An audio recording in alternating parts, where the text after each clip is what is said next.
चूहे का जेल में फूड डिलीवरी।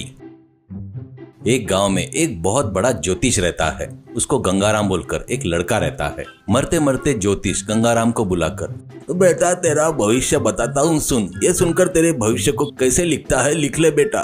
तू जन्म से ही दरिद्र है, तेरी जिंदगी घूमते रहने वाली है। दुष्टों पर उपकार करके प्रति उपकार पाएगा, कुछ समय के लिए जेल में भी रहेगा, तेरे ऊपर मरने का दंड भी रहेगा। उससे बच गया तो उसके बाद तेरा राजयोग शुरू होगा, ऐसा कहता है। गंगाराम को उसके पिताजी के ज्योतिष पर पूरा भरोसा था, इसलिए वो जेल के लिए और मरने के डर के लिए राह देखते हुए गांव में क्यों बैठूं?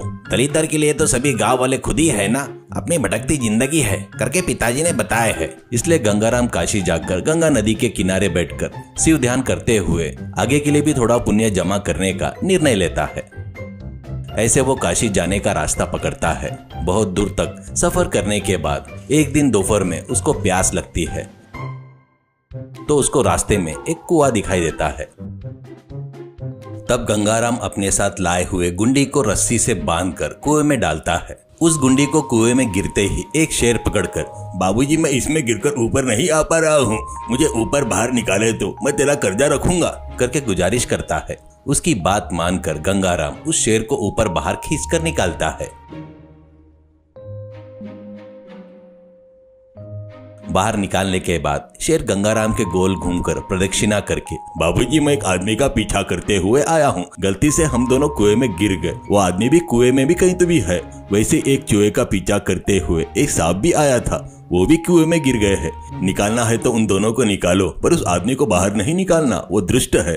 तूने मेरी मदद किया, इसलिए तू जब भी मुझे याद करेगा तब मैं आकर तेरी मदद करूंगा, ऐसा कहकर चला गया। गंगाराम फिर से गुंडी कुएं में डालता है, तो इस बार कुएं में का सांप उसको बाहर निकालो करके प्रार्थना करता है। गंगाराम उसको भी बाहर निकालने के बाद सांप भी उसकी प्रदक्षिणा करके उसको जब भी याद करेगा तब आकर मदद करूंगा करके बोलकर अपने रास्ते चला गया। अब गंगाराम तीसरी बार गुंडी डालता है, तब चूहा भी प्रार्थना करता है, उसको भी वो बाहर निकालता है। चूहा भी उसकी प्रदक्षिणा करके मदद करूंगा करके बोलकर वहां से चला गया। अब आखिरी बार कुएं में वो गुंडी डालता है, तो कुएं में का आदमी उसको बाहर निकालो करके गुजारिश करता है। उसने बोला था इसलिए उसको भी बाहर निकालता है।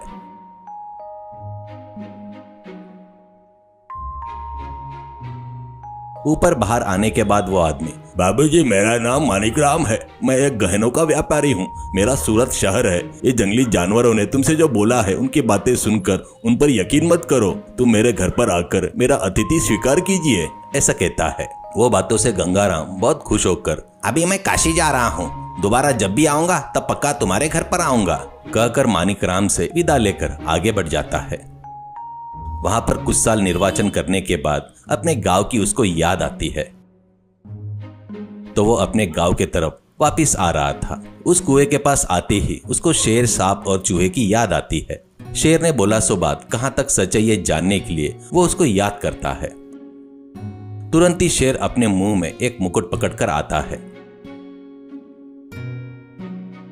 वो उस मुकुट को गंगाराम को देकर, मेरे से और कुछ मदद चाहिए क्या करके पूछता है। तो वो, अरे नहीं नहीं कुछ नहीं, बस ऐसे ही एक बार देखना चाहता था करके कहता है गंगाराम। उसी तरह वो सांप और चूहे को याद करता है, वो भी आते हैं। सांप उसको सांप काटने से मरने वाले को जिंदा करने की शक्ति देता है। बाद में वो दोनों चले गए। फिर गंगाराम को मानिकराम को देखने की इच्छा होती है। उसका अतिथि स्वीकार करना ही नहीं, शेर ने उसको दिया हुआ मुकुट को उसको बेचकर पैसे ले सकते करके विचार आता है। वो उस मुकुट को अपने बैग में रखकर मानिकराम के घर पहुंचता है। मानिकराम गंगाराम का स्वागत करके अतिथि सम्मान करता है।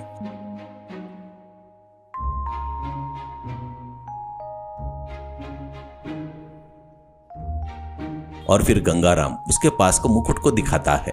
मानिकराम को राजसभा में स्थान पाने का रास्ता मिल गया करके विचार आता है। कुछ दिन पहले ही उस देश के राजा शिकार पर जाते हैं, पर वो वापस नहीं आए। उनको ढूंढने पर उनके कपड़े खून कुछ शरीर के भागी दिखाई दिए थे। राजा बुरी मौत मर गए थे, इसलिए उनके लड़के को राज्याभिषेक करके राजा बना दिए थे।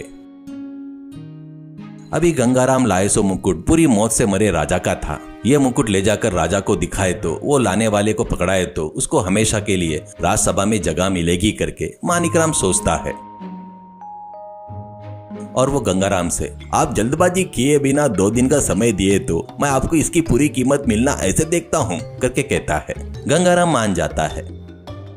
अगले दिन नहाने के लिए नदी पर गया तो मानिकराम वो मुकुट लेकर राजा के पास जाकर, अरे महाराज, बड़े राजा की हत्या करने वाला आदमी को ढूंढ लिया है मैंने, अभी वो हमारे घर पर ही है, उसके पास ये मुकुट था, देखिए करके मुकुट दिखाता है। सच बोले तो बड़े राजा को शेर ने ही मारा था, पर राजा को ये बात पता नहीं थी, इसलिए गंगाराम ने उसके पिताजी को मारा है सोचकर बगैर किसी विचार के उसको काल कोठरी में ढकेल दो करके और बगैर खाना पानी के भूखे मरने दो करके सजा सुनाता है और मानिकराम को अच्छा इनाम देकर भेजता है। तब राजा के सैनिक मानिकराम के घर जाकर गंगाराम को पकड़कर ले जाकर अंधेरे कालकोठरी में डाल देते हैं। राजा के सैनिक उसको अंधेरी कालकोठरी में क्यों डाले करके गंगाराम को समझ में नहीं आया, पर मानिकराम ने धोखा किया है करके समझ गया। उस स्थिति में उसकी मदद करने वाला कौन है, शेर, सांप और चूहे के सिवा करके गंगाराम उनको याद करता है। शेर नगर के बाहर आया था पर जेल तक नहीं आ पाया, पर सांप और चूहा वो जहां पर था वहां तक अंदर आ गए थे और वो लोग गंगाराम को जान का नुकसान नहीं होने देना करके जबान देते हैं। बाद में शेर और सांप मिलकर राजा को सबक सिखाने के बारे में निश्चय करते हैं। उस बीच उसी राज्य में शेर का डर, सांपों का डर बहुत बढ़ गया था। इस बीच बहुत सारे चूहे गंगाराम के अंदर ही कालकोठरी में सुरंग बनाकर उसको जितना खाना चाहिए था उतना पहुंचाते रहते हैं। खाना खाकर गंगाराम आराम से सुखों का अनुभव कर रहा था, जी रहा था। जैसे जैसे समय बीत रहा था वैसे वैसे देश में सांपों के काटने से मौत और शेर की वजह से पशुओं का नुकसान बहुत बढ़ गया था। इन आफतों को राजा किसी भी तरह से रोक नहीं पाया। एक दिन राजा के बहन रत्नमाला को सांप ने काटा तो वो मरने के डर से उसको बचाने वाले को आधा राज्य देता करके और बहन से शादी करवाऊंगा करके राज्य में ढिंडोरा पिटवाता है। अंधेरी कालकोठरी में गंगाराम, रत्नमाला को मैं बचाऊंगा, रत्नमाला को मैं बचाऊंगा करके जोर जोर से चिल्ला रहा था। उस अंधेरी कालकोठरी में का आदमी कब का मर गया होगा करके सोचकर पहरेदार राजा के पास जाकर, महाराज, बड़े राजा को मारकर अंधेरी कालकोठरी में जो आदमी है ना, वो अभी भी जिंदा है, वो सांप काटने वाले को बचा सकता है करके रत्नमाला को बचाएगा करके चिल्ला रहा है करके बताता है।